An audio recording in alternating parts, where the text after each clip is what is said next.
Hello, welcome to Lemon Studios, where we talk anything and everything in entertainment. I'm, of course, Lemon himself, Zeke Lemon, and this is Crash right here.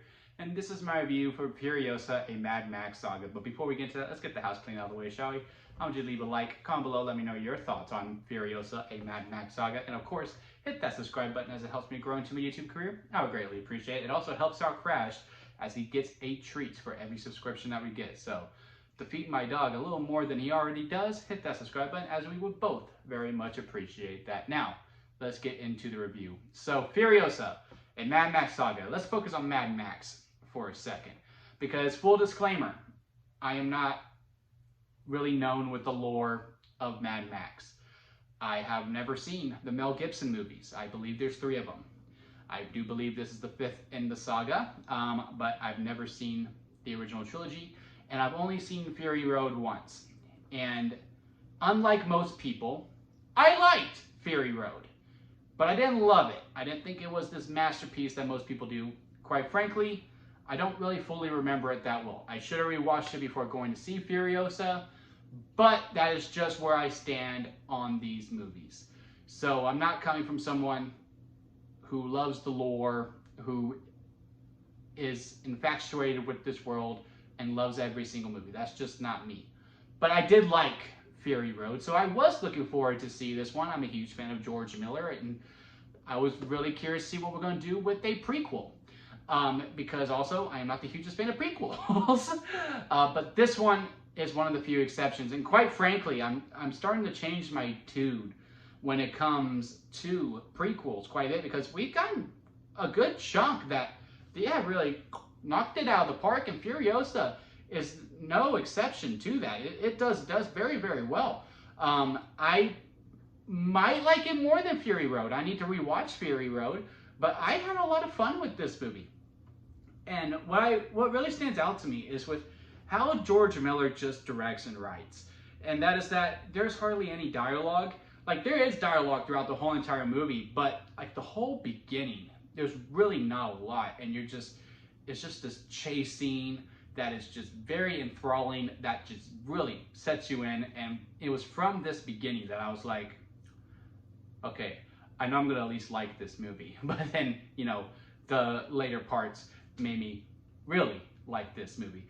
And with those things, especially with Furiosa, who doesn't really have a lot of dialogue, and especially when it's Anya Taylor-Joy in the role, Furiosa's not Anya Taylor-Joy until like way later on down in this movie too, which was a very interesting choice, because you get really attached to her. It is almost kind of like Lion King, for a lack of a much better comparison, because, you know, in The Lion King, you spend a lot of time with young Simba, and then Simba just grows up, and now you're just with, you know, adult Simba. With this movie, you're really spending a lot of time with young Furiosa, then all of a sudden she is grown up, and you are very much attached to her. And young Furiosa, you've seen what she's gone through, about, you know, what she's done with her mom, all the hardships, and all of that stuff, just to get to where she ends up on Fury Road. And they do an excellent execution within that, and how she is just really commanding of the whole entire thing. Another thing with this movie that they did so very well with Furiosa is I completely forgot she loses her arm, because there is a scene where she's going to grab something and something hits her arm, and then that's what I was like, oh yeah, she does lose the arm. But then even then, how she loses the arm is completely surprising and very much earned in the film. Again, the things they do with this movie, with how a prequel works, and how some of the things that feel very gimmicky, because like, well, we gotta show the arm being lost, we gotta show this, we gotta show that. They do it in such a fresh way that is just very rewarding as a watcher of the movie. Because again, they did so well with the storyline and how invested I was, but then just Furiosa and the journey that she is going on. I forgot about some of the stuff that, you know, when we see her in Fury Road, of how she looks. Like I said, I completely forgot she lost her arm. That when the moment happens, I'm like, oh yeah, that's right. And then completely locked in. But a big indication of how locked in I got was Chris Hemsworth and his performance. I could never remember the villain's name in it, but it was such a standout. It is not a Morton Joe. He does his own thing. He is just having the time of his life in this movie. And it's not one of those things where it's just like, oh, look at me. I'm a crazy actor and I'm doing my own thing, where it just seems like he's in his own little world. No, it fits perfectly fine within the Mad Max world, because, he is mad. But with how commanding he is with his leadership style, and how he is delivering these lines, and how he's just going about everything, Chris Hemsworth, to me, I mean, it is way too early to call right now, but he is probably my favorite supporting actor of the year so far. Like, give him the Oscar, because he is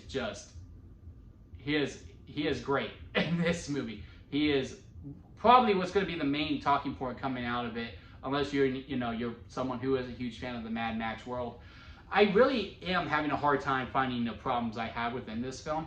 I don't think it's my favorite. I still think that's Dune Part 2. It is probably within the top 5. I have to re-look through my list, but I really cannot recommend this movie enough. I guess if I was to find a problem within this movie, is that the movie is 2.5 hours long, which means it's 2 hours and 30 minutes, and you do feel it. You do feel it quite a bit.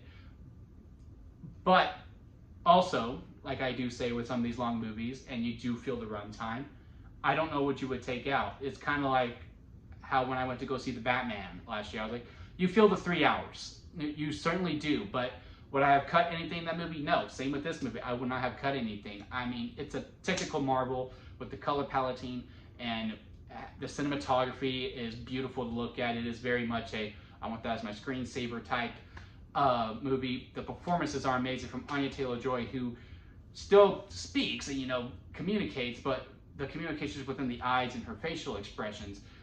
Great within the prequel setups with it, with the things that you have to check off of, but also make the audience completely forget, like, oh yeah, this does happen to her, and still making it feel absolutely fresh. The direction, I absolutely had a great time with this movie. Again, and it did make me want to rewatch Fury Road, and I will be doing that very shortly. But yeah, if I had to rank this on a lemon scale, where I go sour lemon, expired store-bought lemonade, lemonade in the middle, freshly squeezed lemonade, and strawberry lemonade, and it's almost strawberry.